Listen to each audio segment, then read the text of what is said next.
Okay, so does anybody know what today is? The first? You think it's the first? Isn't it the first? I don't know, is it? Yes. Okay, awesome. Thanks for paying attention. That's not what today is on the Jewish calendar. It's some feast or something. It's the morning of the temple. Okay, the morning of the temple. No, that's actually good. Anybody else throw something out there? Some significant point in biblical history. Exactly. Thank you so much. A+. Today is called Tisha I B'av. wait, that's it. Tisha B'av? Okay, it's the 9th of Av, the 9th of the month of Av on the Jewish calendar. And I'm sure you all keep track of that. And if not, you should. Today is the commemoration of the worst day in the life of a Jew. Today is the absolute worst day it can get. It does not come any bit worse than today. So today is a day of mourning in commemoration and remembrance. And it began Monday night at, sundown, and it goes until another couple hours. So why? Why, you ask? Well, on this day, in 423 BC, the Babylonians looted the temple and burned it to the ground. That was bad. In 70 AD, on this day, the Romans looted the temple and burned it to the ground. In 133, Simon Bar Kokhba was on his way to evict the Romans from Israel, and in the Battle of Betar, the Romans massacred tens of thousands of Jews on this day, and they lost the battle. On this day, 1 year later, in 134 AD, the Romans then just plowed the Temple Mount under. It was just a piece of ground anymore. There was no hope of the temple. On this day in 1290 AD, all Jews were required to convert to Roman Catholicism or leave England or be killed. On this day in 1492, all Jews were required to convert to Roman Catholicism or leave Spain or die. And on this day in 1914, World War I began, which many people see as the beginnings of World War II, which was, of course, bad for the Jews. But the biggie on this day happened in 1313 BC. Guesses? What's that? Okay, well, there's no reason that you would know, because, of course, you obviously do not have a Jewish calendar. Today is the day that the 12 spies had returned, and they gave their report on what they found.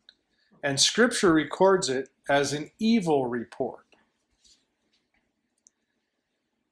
Now, there's always some debate as to why it's an evil report, because it was factually accurate. It described in great detail the milk and honey of the land, the great grapes, everything in the land as it was. It also described the people in the land as being giants, tall and strong, the cities in the land as being fortified and impenetrable. And because they described it that way, it caused the Jewish people to fear. And that's why they called it an evil report, or that's why Scripture calls it an evil report. But the Lord had already set out for them that this was land He had given to them. He was going to go before them and make sure that they lived in it, lived happily ever after, as it were. And this is the same Lord that had brought them out of captivity in Egypt, that had parted the Red Sea, that had killed the Egyptian army, that had turned rocks into water, who provided a pillar of fire at night in the desert to keep them warm, and a cover of clouds to keep them cool. This is the same Lord that provided pheasants for them to eat when they were hungry. This is the same Lord that provided manna from heaven every single day so that they could eat.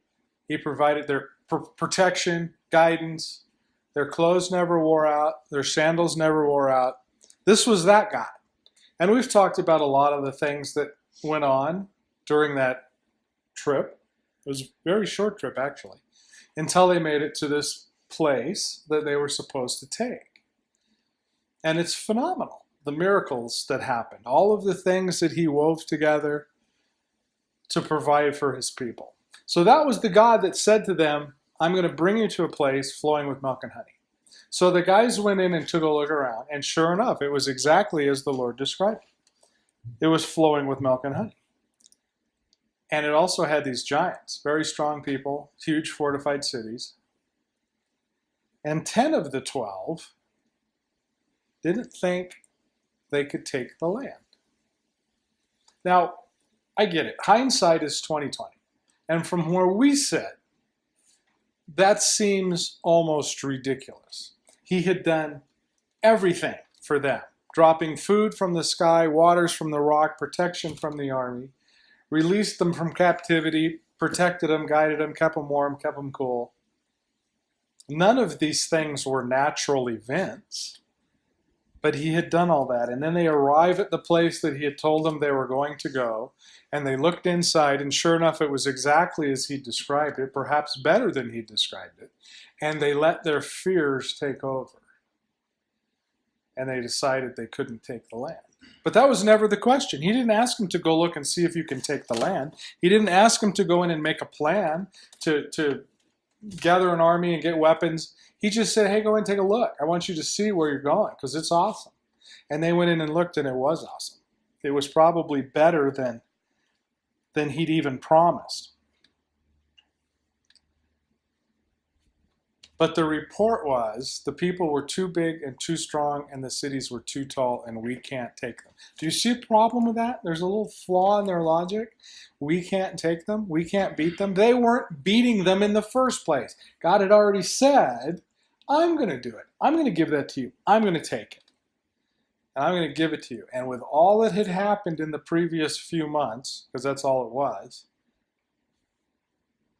somehow they were unable to conquer their fears.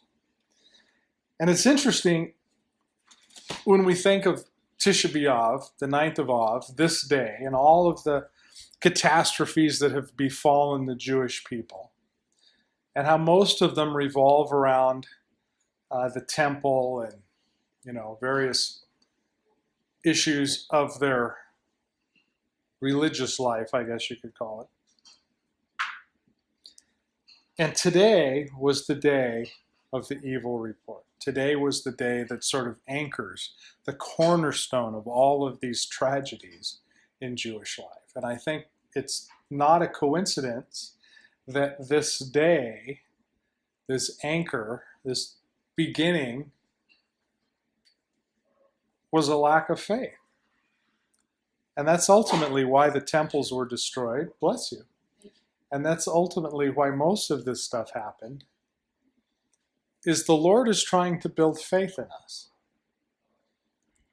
And when we don't let him, when we let our fears conquer us, then that is a tragedy. It's a catastrophe. Saving faith requires faith. And faith by its very nature isn't something that we possess. We have to earn it. Or earn it's probably the wrong word. We have to work it. We have to nurture it and exercise it. Yes. It's not something that comes naturally. It's the opposite of something that comes naturally. Yes, John?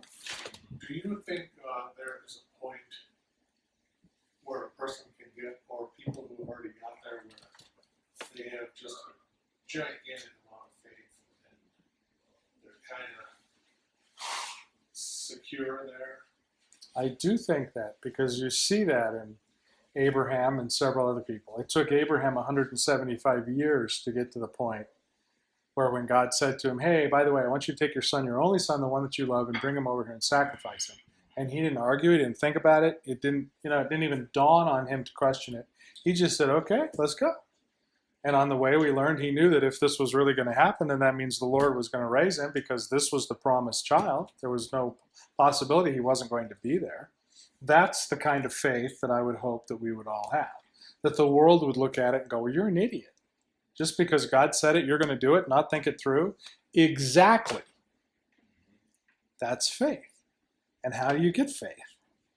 And I think as we look at the Tisha B'av, the things that happened, look at it in that regard. I know people, I'm sure you know people, especially in this valley and in Santa Barbara, who give their kids everything. They graduate from high school, they get a brand new BMW. They've got everything. There's never an issue. The parents give them everything. They don't have to do anything. They don't have to earn the car. They just have to be. And we all know the kind of kid that is.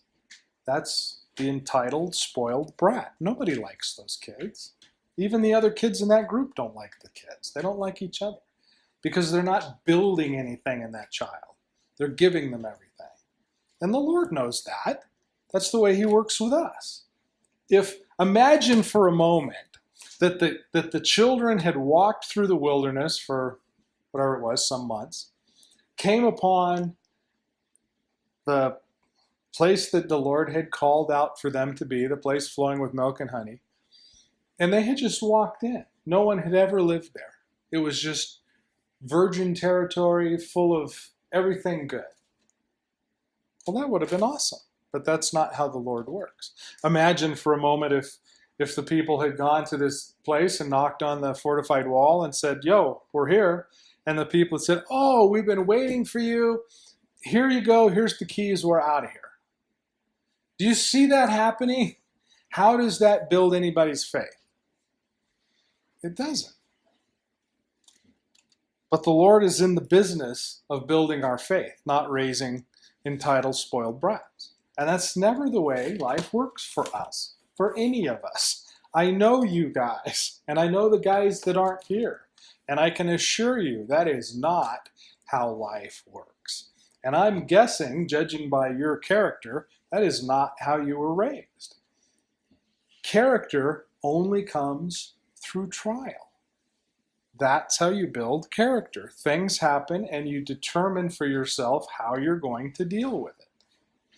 And you can choose a number of paths. Hopefully the path revolves around trusting in the Lord. And we're all old enough in this room to know that when things happen and you do trust in the Lord, some time passes and you can look back on it and see, oh, of course, now I see how the Lord worked. But imagine life without that, Deb. Well, I've been keeping prayer journals for There you go. 40 years, and I was going through some the other day and remembering, the feeling of when I put prayers down for people, and then knowing how it came out. It was kind of amazing to see that all kind of in a nutshell, that life didn't fall apart then. And that builds faith because you've seen it happen a million times. So when it happens in your life, it's not going to be awesome. It's never fun, but you know the result because it's always been good. At our high school camps, one of the exercises we always used to have was towards the end of camp. It would be a week-long camp. We'd have the kids sit down and write a letter to themselves about the camp or about what God talked to them about, or whatever. It didn't matter. And we wouldn't read them. I don't care what it said. And we would have them write the letter to themselves, put it in an envelope, address it to themselves, and lick it, seal it up, and then they'd give them to us. And at some point during the next year, whenever the Lord said to do it, we would mail them. Not always all of them, sometimes some of them, sometimes, whatever it was. And the point was exactly that. The kids would receive it after some amount of time, and we trusted that God knew exactly when they needed to receive that. And we heard many stories about, well, how did you know when to send it? Well, I don't even know what you wrote. I barely even know who you are. It wasn't me. You wrote it. God put it on your heart. You wrote it down. And he said, mail it. And we mailed it. So there you go. That's how God works. Think about it for a minute. If the spies had said, This is a great place, even better than Yahweh described, and it already has fortified cities and huge groves and lots of big, strong people. We can easily see that we could not take this by ourselves, but with God, we can do anything. If they had reacted like that, I don't think the Lord would have called it an evil report. But instead, their report was factual, statistical, cold. It left the Lord out of the picture, and it caused the people grief. And that was not good. Today, as we watch, things going on in the world, events unfolding that we just look at and shake your head. We all have said it a million times, the end's got to be near, because the things are so bad and the people are getting so wicked, and things are distressing. And you watch the news just like me. You see it where you work, you see it in the newspapers. That's good, actually. Think of it the same way about today, the Tisha B'av. He gave the evil report. You see all this stuff. Do you get wrapped up in the news events? Do you start going to these sites that focus on all the terrible, horrible things, that are happening, and you need to be aware of this, and you need to not vote for that guy, and you need blah, blah, blah, blah, blah, blah. And I don't know. I mean, maybe it's good to know. It probably is good to know, I guess. But just realize that the Lord thinks that sort of evil report is bad. If it causes the people grief, if it causes them concern, if it causes them to lose a little faith in the Lord, that is an evil report. And you already know the end. You know how it's going to work out. So why would any of us waste a moment of our time worrying about the state of the world? I've read the book. We've all read the book. You know it's going to happen. You know what's going down. You know the direction it has to go. And you know why. Because it has to go that way before the Lord will step in and go, that's it. I'm not a salesman. I don't even want to be a salesman. It's not, to me, that's not a real job. But I know salesmen. And some of these salesmen are quite good salesmen, which is a little frightening, that somebody can learn how to sell you something you don't want. But they have all these books and seminars, and they go to these lectures, and they learn these things. And I was talking to one of these guys the other day, and he was saying because I can't close a sale on an e-bike to save my life. I just throw it out there. It's the best e-bike available. It's tons of fun. It's very inexpensive as quality e-bikes go. I just let it stand on its own. That's the way I sell everything. I don't want to have to force it down your throat. Well, he's mad at me because I can't close the sale. I'm a little mad at me because I can't close the sale. I would love to close the sale. So he says, okay, as a salesman, what you do is you figure out how much profit you make on each sale. So let's say it's $1,000. And how many people you have to talk to before you make a sale. Let's say it's 10. So the way you look at that is you go to the first person and he rejects you. He doesn't want to buy you or whatever it is. And instead of being mad and thinking he's an idiot for not getting this thing that he really does need, he just doesn't know it, you thank the guy. And it's not just you thank him, you really thank him. Because you understand that you have to get 9 guys to say no before you can close a sale. So when somebody tells you no, you thank him because he just put $100 in your pocket. Okay, that's an interesting way to look at it. And I'm wondering if the spies hadn't looked at it that way. If that's the way we should look at stuff. We see the world going to hell in a handbasket. And we see all the unrighteousness and the utter stupidity and everyone is against the Lord. Everyone is against his people. They say things that aren't true. They do things that are awful and horrible. And if we looked at it like that's one step closer to home, I am 10 minutes closer to being home, it might change our attitude. When things happen to us and you think, why, oh Lord, give me eyes. Instead of looking at it like we tend to look at it, perhaps if we looked at it like, oh, thank you, Lord, because that gets me that much closer to home. Because if these things hadn't happened, I wouldn't be closer to home. So we look at the Tisha B'av and we look at the anchor, the cornerstone of Tisha B'av, and it's this thing that's not immediately obvious as an evil report, as something that would fit in. It's like those pictures, which one doesn't belong. And you kind of think, well, that one sort of doesn't belong because it's not like burning the temple and looting it. It's not like plowing the Temple Mount under. It's not like evicting or killing hundreds of thousands of people. They just wrote a report. They called it the way it was. All the spade is spade. But it was evil because it broke the will of the people.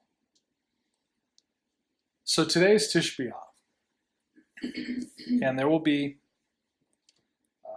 in the Jewish communities today, they're eating terrible food. Food that's no fun, doesn't taste good. We didn't have that issue here. They're sitting in short, hard wooden stools that are a pain to get in and a pain to get out, and they're not comfortable when you're in. We're sitting in some pretty cushy chairs. They're wearing sackcloth and itchy clothes. We're wearing whatever we want to wear. And sometimes I think, well, we should be more in solidarity with our Jewish brothers, because after all, we are grafted in. They're not grafted into us. We're grafted into them. Perhaps we should show a little more solidarity on days like this, mourning days. But then I remember, that's not what we do. We are one step closer. It is our job not to grieve the brethren. It is our job to live in such a way that the brethren are excited. If we are down about the things that are going on, and if we forward websites from all this, great information about these horrible things that are happening, I wonder, is that like the evil spies, the evil report? Shouldn't we be forwarding things, building up people? Congratulations! You're one day closer to standing in front of the Lord. What does it matter what happened? Can you take those giants and those huge fortified cities and say, see, the Lord already built the cities for us. And look, he provided these big, strong guys to help us out. Or do you see the problems? And you know me, I'm not one of those rah, get a poster and it'll all be better kind of guys. But I think there is some truth into this. Because when I think about why is this evil report the foundation and the cornerstone of Tisha B'av, I see all the terrible things that have happened. And it's, like I say, it's almost just one thing that doesn't fit. And why is that? But this is the most important thing. Are you stoked, excited, thrilled about what's coming and what's going to happen? Not because it will be fun, but because you have to go through it to get where you want to go. Can you display that and show that and live that? Can you actually mean that? There were 2 spies who thought it was a good idea, who knew that the Lord had already promised it, so there was really no problem, because he'd already said, well, you know the promises of God. Everybody in this room knows what the Lord has said. So should we not appropriate those things and live that way?